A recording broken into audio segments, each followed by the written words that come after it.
Welcome back to the deep dive. Today we're going to be looking at something that you might not even realize you're seeing, Right. the kind of invisible struggle of high masking, Yes. especially among those on the autism spectrum. hmm And we're going to be using an article called The True Cost of High Masking, a diffuse sense of self, to kind of guide us through this. Yeah, this deep dive isn't about pointing fingers or making anyone feel bad. Right.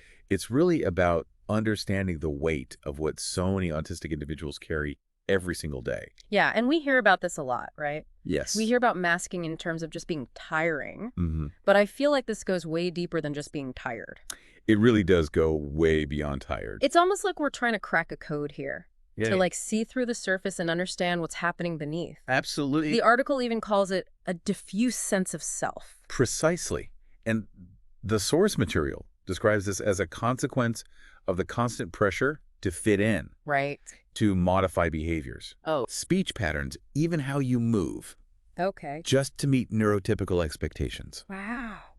Imagine the mental energy it takes to solve a complex math problem. Okay, yeah. Yeah. Now imagine trying to do that while also making sure no one notices you're even thinking. That's a really good way to put it. Yeah. It's not just about appearing normal, it's about constantly like managing Yes. every action, Yeah. every reaction. I guess so. And this article really highlights how big of an impact this has on your identity. Yeah. Because if you're always performing, hmm who are you when the curtain falls? That's the heart of it, isn't it? Yeah. You begin to question if they're even a you separate from the performance. Right. And this can lead to a fractured sense of self where your true identity becomes blurred. Right. Almost like looking into one of those distorted funhouse mirrors. You know? Yeah. Masking can make it feel impossible to build a solid, authentic sense of self. It's like you're building a house on a foundation Yes. that doesn't quite fit Exactly. on a blueprint that wasn't made for you. Uh-huh. So the result might look okay from the outside, Right. but it's fundamentally unstable. Exactly. And it's not something that you can just like push through. Right. The source material really dives into the psychological toll, Yeah. specifically citing that constant effort to monitor and control behavior as a major contributor to this exhaustion. Right. It's like running a mental marathon every single day. Okay. Yeah, that really puts it into perspective. Right. If we think back to a time when we had to maintain a certain front Uh-huh. for an extended period, Yes. maybe for a job interview Yeah. or a big family gathering, Right. even that is incredibly draining. Absolutely. But for a lot of autistic individuals, this is their daily reality. It really is their daily life. Yeah.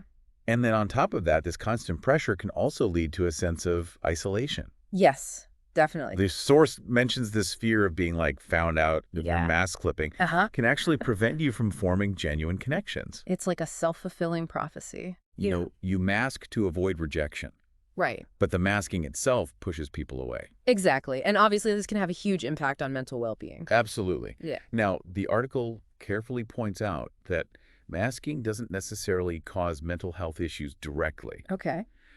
but it is most certainly a contributing factor. Yeah. The chronic stress, Right. the fear of judgment, the feeling of always being on, all of these can take a significant toll. Right. And this all ties back to the idea of the diffuse sense of self. Yeah. If you never feel safe being your true self, how can you build a foundation for genuine well-being? This makes me wonder about the long-term effects. You know, we know that chronic stress is linked to a whole host of physical and mental health problems. Right. Could this constant pressure of high masking actually make people more vulnerable to these issues? Potentially. It's not just about feeling tired or anxious. Yeah, It's about the potential for long-term harm. that's a crucial point, and it underscores why understanding masking is so important. Yeah. It's not about being oversensitive or difficult. Right. It's about recognizing a pattern of behavior that's often rooted in a deep need for safety and acceptance. Right. But it comes at a very high cost. So what can be done about it Yeah. is the answer to just stop masking. It's not quite that simple, and the article cautions against approaching unmasking lightly. Okay.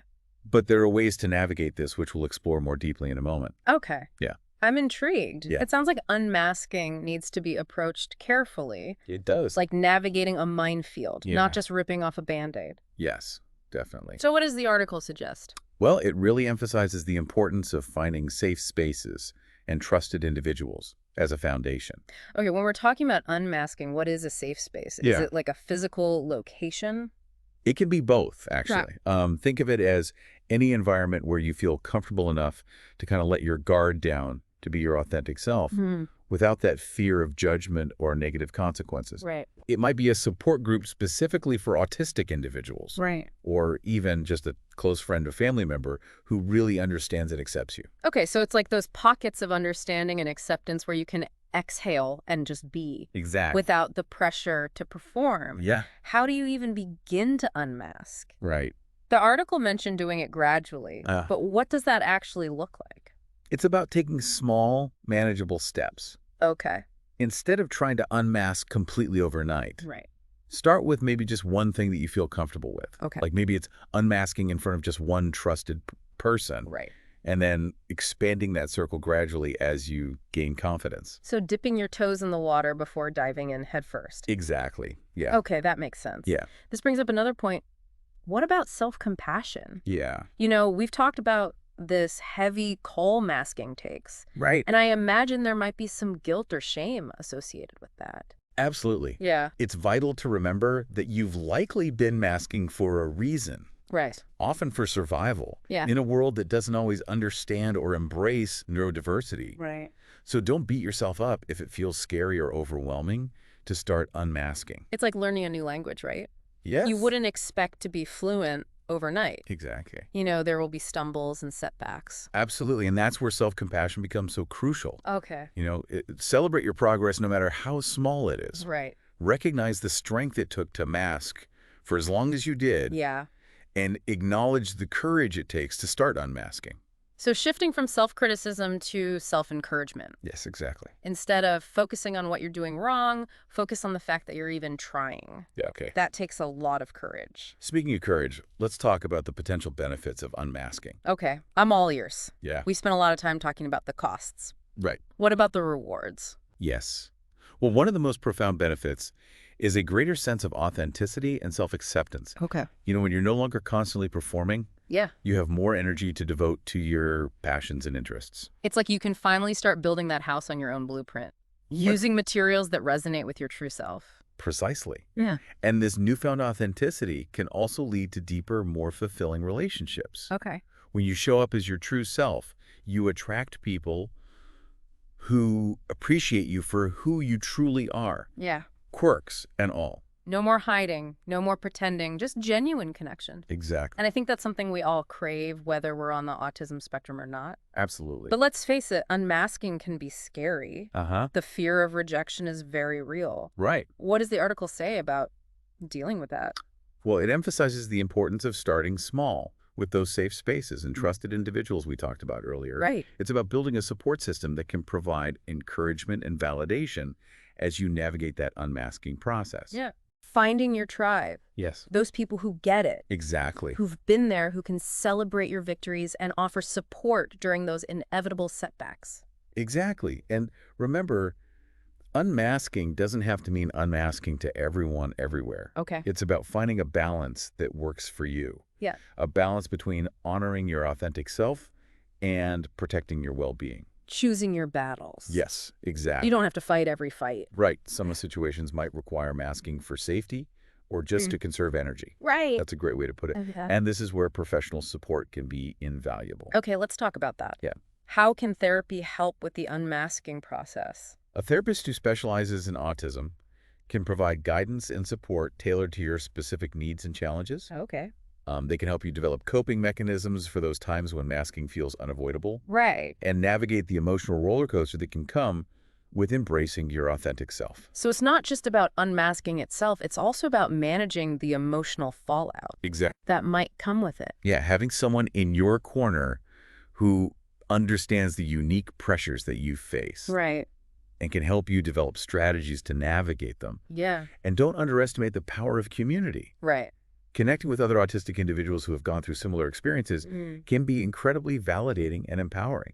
There's something so powerful about knowing you're not alone in this. Yes. About hearing from others who have walked a similar path. It's about finding your tribe, those people who truly understand your experience. Right. It can make all the difference. Okay. Now, while we're on the topic of support, The article also emphasizes the importance of self-advocacy, Hoke? both for yourself and for others with disabilities. So what does self-advocacy look like in the context of masking? It's about educating others about what masking is, Okay. why autistic individuals might do it, and the impact it can have. Right.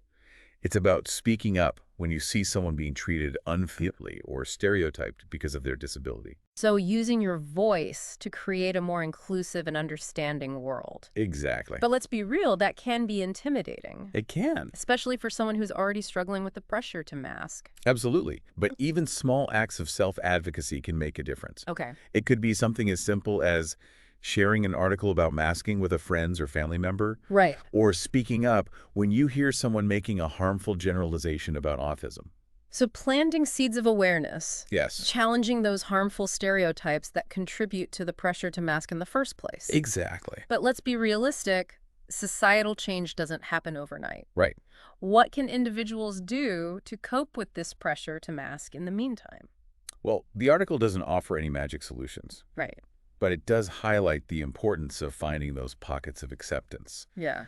whether it's through supportive relationships, online communities, or engaging in activities that allow you to express your authentic self. So creating those spaces, both internal and external, where you can be yourself, even if you can't always be fully unmasked Exactly. in every situation. And it's about recognizing that unmasking isn't an all-or-nothing proposition. Right. It's a process, a journey, Yeah. and it looks different for everyone. That's such an important point. Yeah. Unmasking isn't a destination. It's a path you kind of forge as you go. Uh-huh. And it's going to have twists and turns. Yeah. There will be times when you need to mask for self-preservation. Right. And that's okay. Yeah, it's about finding a balance that allows you to move through the world authentically while also protecting your well-being. What resonates most with you from what we've discussed so far? I think what strikes me most is the complexity of this issue. Yeah. It's not just about telling people to stop masking. Right. It's about understanding the systemic pressures that contribute to this behavior. Yes.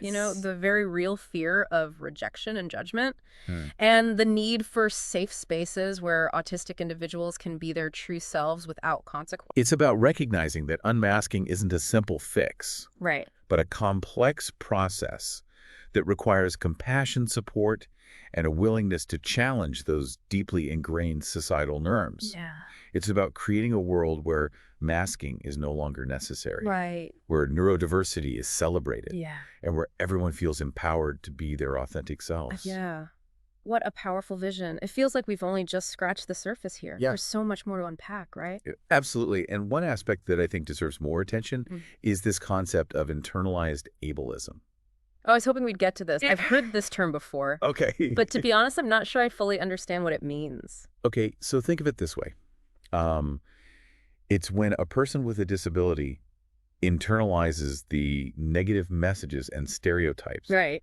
about disability that they've been exposed to throughout their lives. Okay. It's like absorbing those societal judgments and turning them inward. So it's almost like a form of self-discrimination. Precisely. Instead of just facing prejudice from the outside world, Right. you start to believe those things about yourself. Exactly. And this can manifest in many ways. Okay. It might be feeling ashamed or embarrassed of your disability, Right. believing that you're less capable or worthy than disabled people, Wow. or even engaging in self-sabotaging behaviors. That's heavy. Yeah. And I can see how internalized ableism could be deeply intertwined with masking. Absolutely. If you're constantly trying to hide a part of yourself, Yes. it's easy to start believing that it's something to be ashamed of. Exactly. It creates this vicious cycle you mask to fit in to avoid judgment. Right. But the very act of masking reinforces the idea that your authentic self isn't acceptable. It's like being trapped in a hall of mirrors, Uh-huh. where every reflection is showing you a distorted version of yourself. Yes. You start to lose sight of who you truly are beneath all those layers of masking and internalized ableism. And this can have a devastating impact on self-esteem and overall well-being. It's like carrying around this invisible weight, Yeah. this belief that you're somehow less than because of your disability. So how do we even begin to dismantle those harmful messages? Well, the first step is awareness. Oh, okay. Recognize those internalized messages and how they're impacting your thoughts, feelings, and behaviors. Right. Pay attention to that negative self-talk Yeah. and start challenging those beliefs. So it's like shining a light into those dark corners of our minds, right? Exactly. Once you can see those harmful thoughts, Mm-hmm. you can start to question them, Yes. challenge their validity. And this is where surrounding yourself with positive influences becomes so crucial. Okay. Connect with people who celebrate your neurodiversity, Right. who challenge those ableist beliefs, Right. and who make you feel seen and valued for who you truly are. So building a support system that nourishes your self-worth, that Yes, reminds you that your disability doesn't define you. It's exactly. just one facet of your multifaceted being. Precisely. And it's also about educating yourself about disability rights and the social model of disability, Okay. which recognizes that disability is not an individual problem, Right. but rather a result of those societal barriers and attitudes. It's about shifting the focus from like fixing the individual Yeah. to changing the environment. Exactly. To creating a world that's truly inclusive and accessible for everyone. And this ties back to that idea of self-advocacy. Okay. It's about using your voice to challenge those harmful stereotypes and to advocate for a more just and equitable world for people with disabilities. Speaking up, sharing your experiences and demanding change. Yes. It can be scary, It can. but it's also incredibly empowering. Absolutely. Every voice that speaks out against ableism chips away at those harmful beliefs Mm. and helps to create a more inclusive world.